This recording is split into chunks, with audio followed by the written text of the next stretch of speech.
Welcome to An Honorable Profession, a podcast giving America hope since 2018. I'm Ryan Coonerty. Along with Debbie Cox Bultan of the New Deal, I'm lucky enough to be your co-host.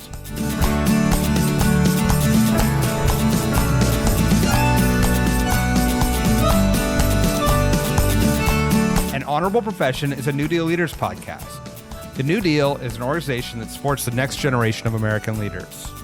From attorneys generals, to state senators, to mayors, to school board members, these are the people that are pushing policies and politics that will respond to climate change, rebuild our economy, address racial injustice, and restore our democracy.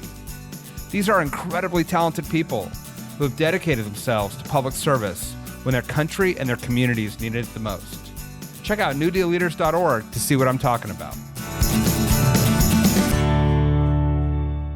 In today's episode, I sit down with longtime New Dealer, Phoenix, Arizona Mayor Kate Gallego, who's leading the charge on exciting transit, climate, and housing innovations in her city. We're excited to come see those in person later this month when we travel to Phoenix for the NewDEAL Forum's Idea Summit. It was inspiring to talk to Mayor Gallego about her passion for local government and how she's leveraging historic investment by the Biden administration and public-private partnerships to create a national hub for semiconductor and manufacturing in her city. We also had the chance to talk about what she thinks is going to take for Democrats to be successful in her swing state come November. Tune in to hear how Mayor Gallego went from wanting to be a veterinarian to leading the fifth largest and fastest growing city in the country. Hope you enjoy. All right, Kate Gallego, welcome to An Honorable Profession. Thanks for having me. I am so excited to talk to you today, not the least of which reason is because we are coming to see you later this month in Phoenix.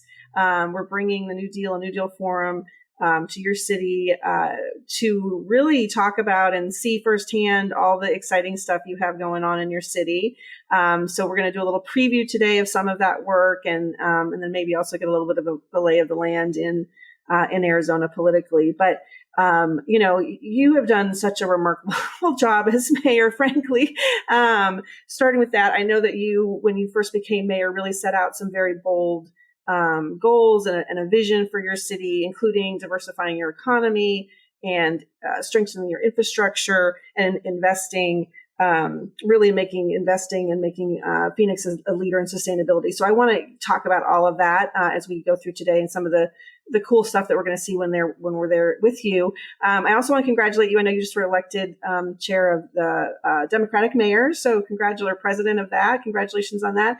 And so before we dive into maybe some specific issues that you're working on, I just wanted to ask you about being a mayor generally, because I really feel like you are one of the cheerleaders for local government, being effective and being able to deliver results and being innovative. So maybe just, how do you see mayors and their kind of unique role in this country in delivering results for their constituents? Absolutely. Local government is the closest to the people. I grocery shop with the people who are my bosses, I'm at school events with them, and it's really valuable. We also are a branch of government where we don't have anyone to pass the buck to, so we have to deliver. Most of us have to balance our budget every year and just get things done. Many of us are also elected by the entire city and less by partisan primaries, and all of that really changes the flavor of how we work and what we get done. Cities have been delivering, whether you look at 2023 crime statistics or the amazing economic opportunity. And it's just been exciting to see us as laboratories for good public policy. Mayors also collaborate really well. We're happy to share what works for us and borrow ideas from others. And that is a neat and very positive attribute of local government. So yes, I am a huge fan of what cities and mayors are doing right now and the amazing work they're getting done. Yeah, I do love that that's a hallmark of New Deal too, this idea of collaboration and finding things. I forget the exact quote. It's something like, good mayors borrow, great mayors steal, or something. Good ideas or something like that, which I think is exactly right. I mentioned a second ago this idea of really diversifying Phoenix's economy, and I know that's something that you've been really focused on, particularly as of late, and in particular working on Phoenix being a semiconductor and advanced manufacturing capital in the country. Can you talk a little bit about that and some of your successes, and maybe why that's so important to you as you think about Phoenix's future? What role will some of that work play in the vision you have for Phoenix long term? And maybe it's helpful to explain how I got to this priority. I used to work in economic development, so helping businesses grow and attracting new ones. The semiconductor industry has always been an important part of Phoenix regionally, but not always as much of Phoenix specifically. So some of our neighboring communities had very large semiconductor presences. And in the 2008 downturn, which hit us very hard, the sectors with advanced manufacturing and the areas of the region with advanced manufacturing weathered it a little bit more successfully. I bought my first home in October 2008 in the single month peak of the market. So at the time, I thought I was being very responsible, buying a home earlier than many of my college peers. And then to see what little wealth I had in it just evaporate was pretty impactful on me. Phoenix was hit harder by the downturn, in part because our economy has been very dependent on the real estate sector. And so I have been thinking about how do you take the lessons of the 2008 downturn and apply them to good policy. Diversifying the economy was clearly important, but I looked at what are the areas of expertise we already have as a region and how do we build on that? We are lucky to be home to Arizona State University, which has the largest engineering program in the country. And we have these great advanced manufacturers already. So I put a big emphasis on this sector and went to work recruiting TSMC. They are the company that makes chips for NVIDIA, for Apple. So you probably own a lot of TSMC chips, even if you don't realize it. They are the most advanced manufacturer anywhere in the world. Right now, they are only manufacturing in Asia. And that's not great for us from a national security perspective. We want to have the best chips closer to home. And we all saw during the pandemic when auto supply chains had hiccups, how those semiconductor chips could prevent people from buying new cars. It's so much bigger than that. It's also the best safety equipment and the future of so many industries. To me, semiconductors, you already have thousands of them, but as we get more and more smart appliances and devices, they're only going to become more prevalent. So we've decided to make a big bet in that area. We were thrilled when TSMC announced first a $12 billion investment, and now they're up to $40 billion. So by far the largest ever investment in our city history. And we're the 5th largest city in the country. So that is saying something. We're also working to make sure the supply chain is here and all of the educational partnerships so that our community can get these great jobs, most of which pay more than Mayor of Phoenix. That's so exciting. And you've also had the federal government, the Biden-Harris administration has been a partner to you on some of this work too. Can you talk about that for a second as well? Absolutely. So I mentioned initially it was a $12 billion commitment. Now that the United States is stepping up and really competing for semiconductors, we have great partnerships, the most important of which is with the Commerce Department through the CHIPS Act. That is a piece of bipartisan legislation that helps the United States compete for this high-wage manufacturing and return us to the international leadership role that we have long held. I am so thrilled that President Biden is trying to work to bring American manufacturing back. For so long, we were exporting jobs and importing projects, and now President Biden is making sure we are exporting those products and importing jobs. And there's few communities that have benefit in the way Phoenix has. It's just incredibly exciting. Right now, I'd say there's about 13,000 construction workers working just on the TSMC site, and there are many other sites in our region. It's just the people you get to meet and the stories you get to hear. I was meeting with folks from the Ironworkers Union. The Ironworkers is 20% women, many of whom are from the Navajo Nation. One generation ago, they might have been working on coal power plants, and now they are doing high-tech manufacturing welding inside of and on TSMC projects. And it's just really inspiring to see how the Biden administration has delivered high wage jobs for people who went through a lot of economic uncertainty over the last couple decades, and particularly last couple years. And now you get to meet these very inspiring individuals who have a bright career ahead thanks to the CHIPS Act. Our unions are buying property next to them to expand their training facilities, bringing in hundreds of apprentices in multiple different unions because of this incredible boon in semiconductors and advanced manufacturing. And it's going to change Phoenix for a generation for the better. That's so cool. That's so exciting. I can't wait to see it in person, actually. That's really amazing. Yeah, another issue that you've worked on really from the time, I think when you were on the city council, even probably before that, but has been transit and thinking about the future of transit. I know that you were instrumental in leading the charge on, I think what was the largest infrastructure transit investment in the country through a transportation plan that you got passed by your voters. And I know recently our mutual friend, Secretary Pete Buttigieg, NewDEAL alum, had you appointed to an advisory position in rethinking transportation with the DOT, which is super exciting. So tell me kind of, again, I love that you started that the last conversation about the diversifying the economy kind of with how you came to it. So maybe, using that formula, like, how you came to transit being one of the big issues that you were thinking about, and then what that, both the investment and the plan that you've been able to pass will mean for Phoenix, and kind of what you think generally about kind of the future of transit in Phoenix, as you note, as you're the fifth largest city in the country and growing, the fastest growing, I believe, as well. So what does transit look like in all of that for you? Absolutely. Transit has long been important to me. I moved to Phoenix from Boston, a city with a great transit system. Climate change and environmental issues are very important to me. So taking cars off the streets, or at least giving the option to do so, is great news. And then, frankly, I have days where I like to let someone else do the driving. So that is another benefit of the transit system. When I was first elected to city council, I had a day where I went out to coffee after coffee. You get very popular after you win an election. And didn't have any food and ended up having a seizure. Huh. And I had to give up having a driver's license for several months after the seizure, which is a state law. And so you have to prove that you're not epileptic and not going to have challenges behind the wheel. For those of you in Phoenix who are listening, I've not had a seizure since then, and it's been more than a decade.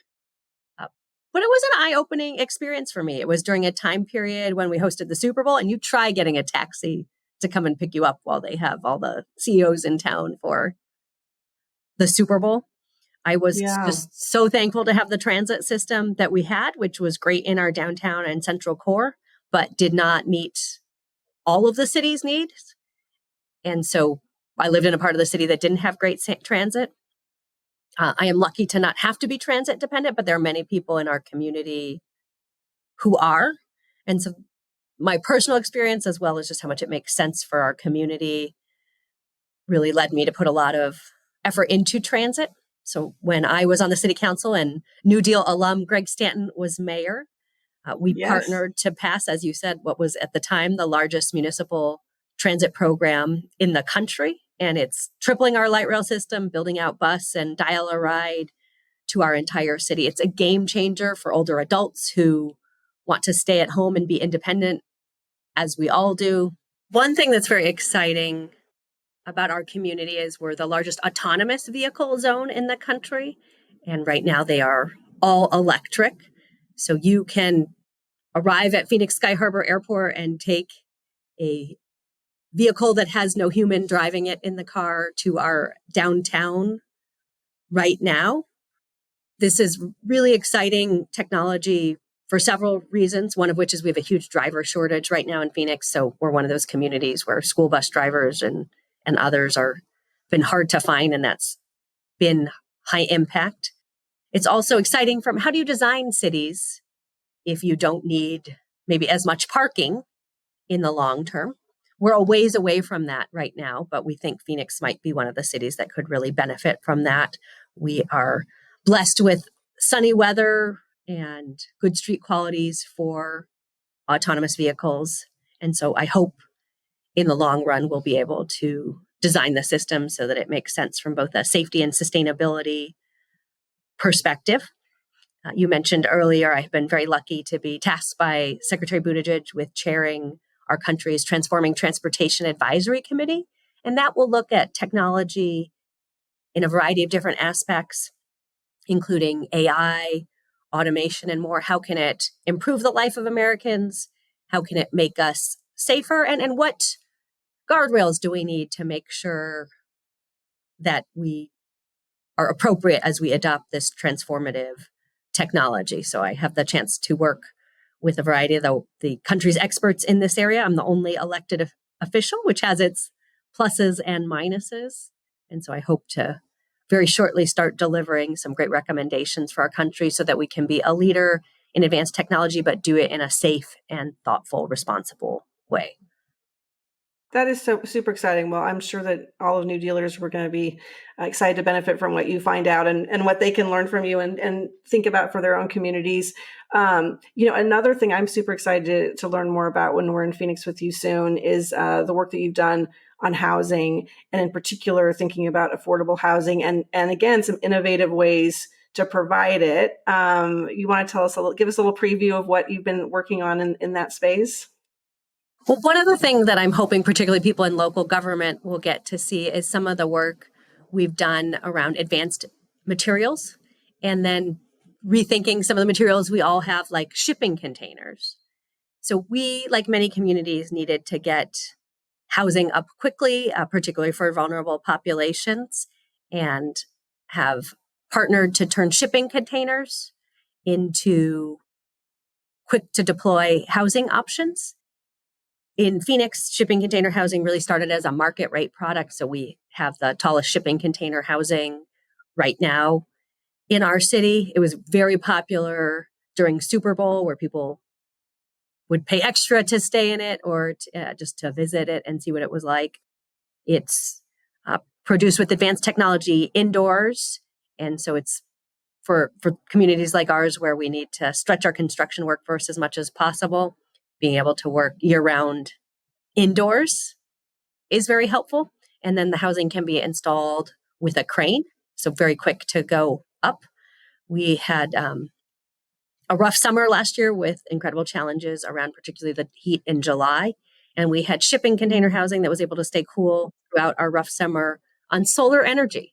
So it can be sustainable, does not always have to be grid connected. And we think that's something that might work for a lot of communities, including when they might have a site where they can use temporarily, but not in the long term. So hopefully that's a solution that will be useful to my fellow elected officials, who so many of us are just trying to do an all of above solution to get affordable housing into our communities. Absolutely. And I think it's really interesting the point you made about kind of the temperature and being able to think about short-term strategies, not only long-term strategies to house people when there's a real need at a specific time. Another thing that you make me think of when you talk about your heat is climate. And I know, again, that's kind of something that's been near to dear to your heart for a long time. You also co-chair the Climate Mayors group.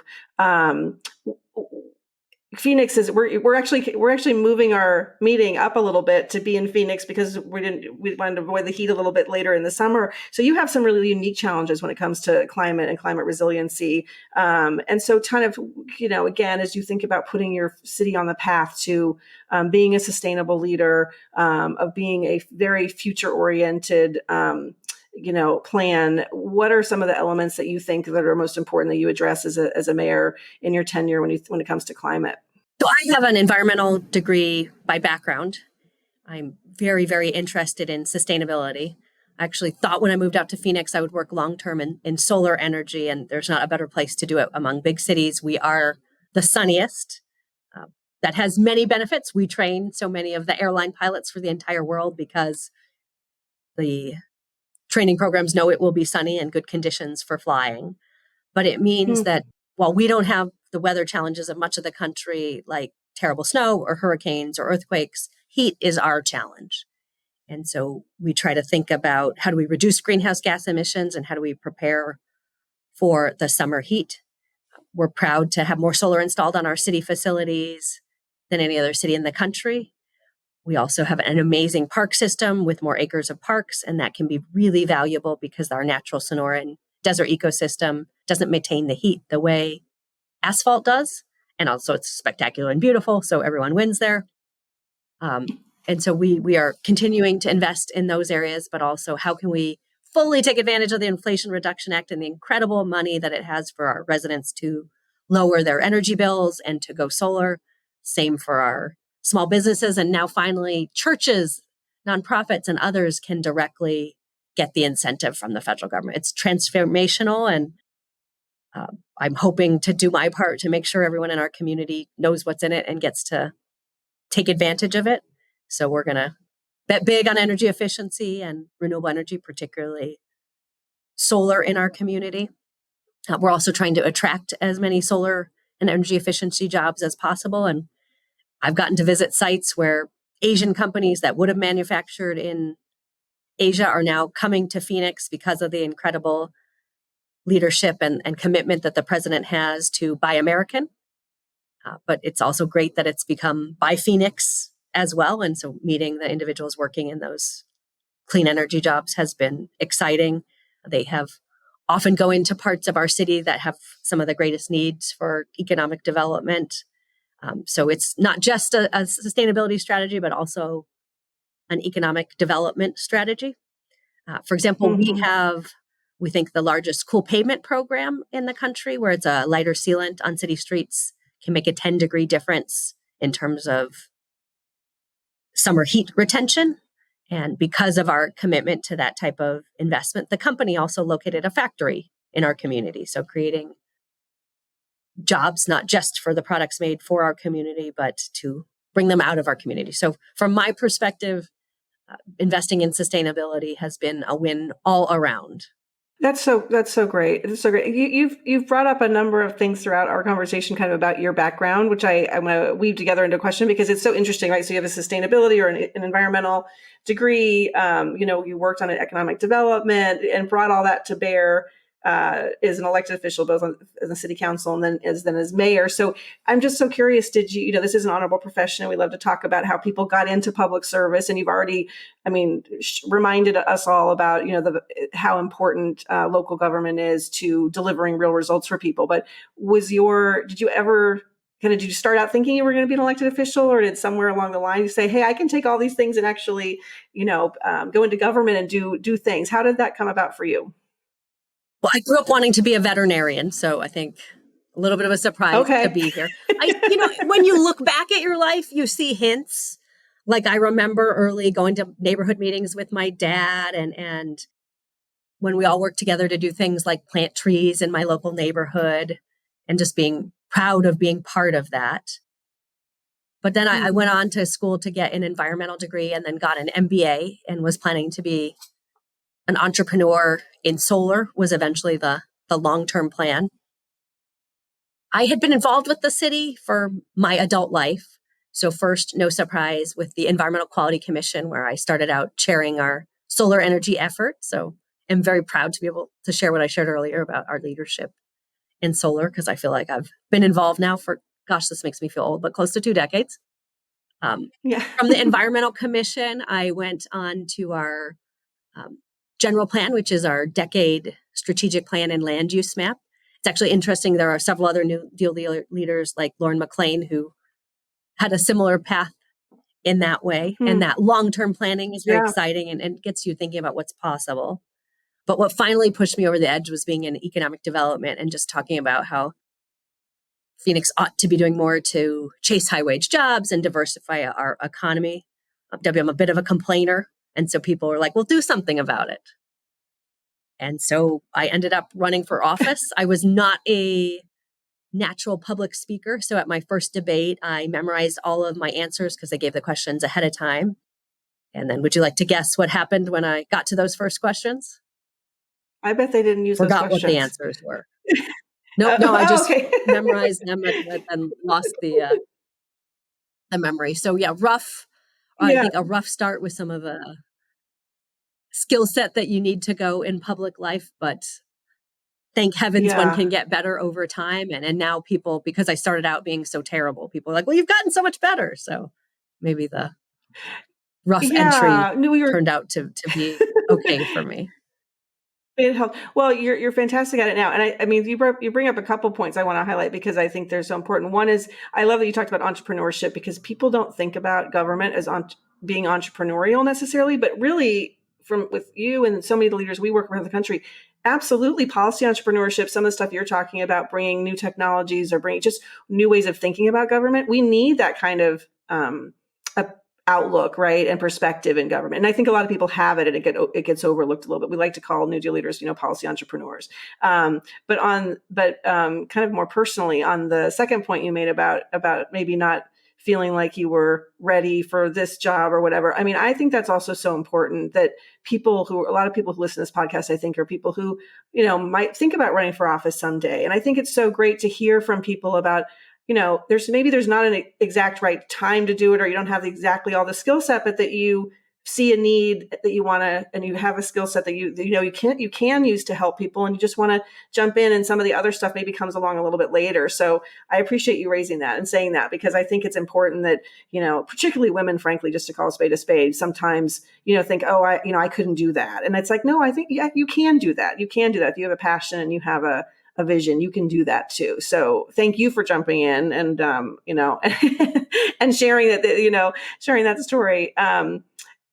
I wanted to, before we wrapped up, wanted to kind of go in one other direction, which is to talk a little bit. Of course, we are all sitting here as the calendar has turned and we're getting closer and closer to November 2024. And what I think the other thing people think about when they think about Arizona is this really important ground zero swing state.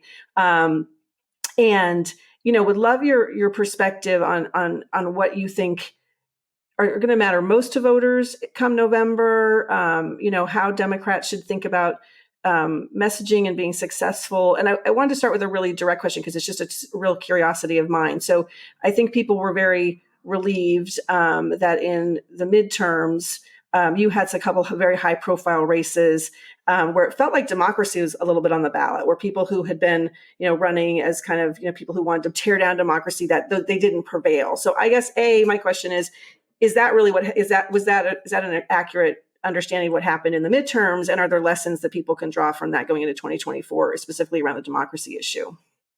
Absolutely. Unquestionably, Arizona voters were paying attention to the issues around election integrity. If you look at the races where there were high profile election deniers on the ballot, those individuals did not win.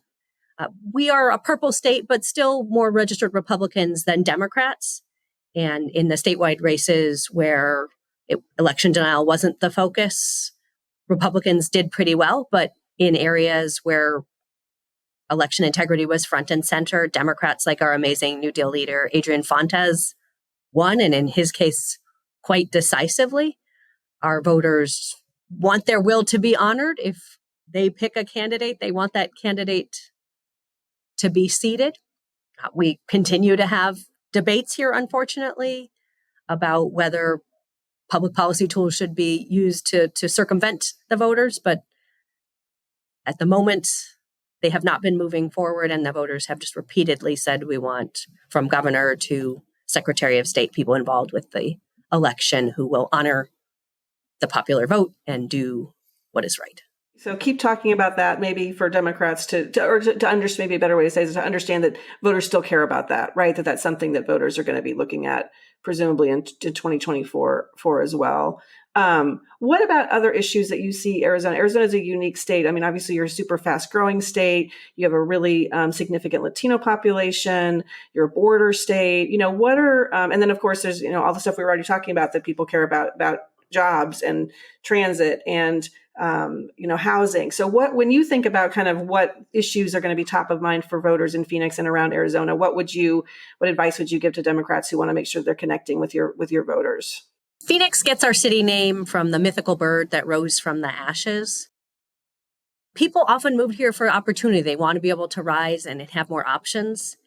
I think that's something that's important for Democrats to be able to talking about how we've made it so that you can get great educational options for yourself or the next generation, how there are better jobs available in Phoenix today than there were a generation ago. High wage jobs with year-round benefits where you can work hard and your family will be substantially better off. Of course, to have opportunity, you have to have safety. You have to have a safe place to call home. And so we have to talk about what Democrats have been doing in those areas as well. We have a great story to tell. And I really think Phoenix is one of the president's great success stories. So we just have to find an engaging and exciting way to get to the many voters who not all are watching TV these days, but really want to hear us out in the community and talk to their friends and family about what they're feeling and seeing. Yeah.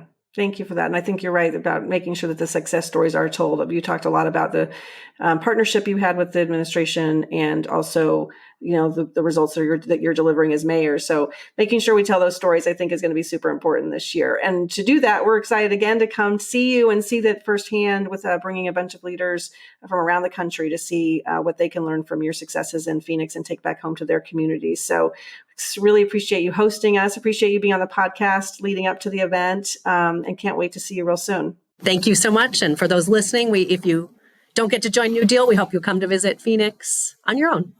Have a great day. Wonderful. Thanks so much, Mayor. An Honorable Profession is a New Deal Leaders podcast. Thanks to the team at New Deal for producing this episode.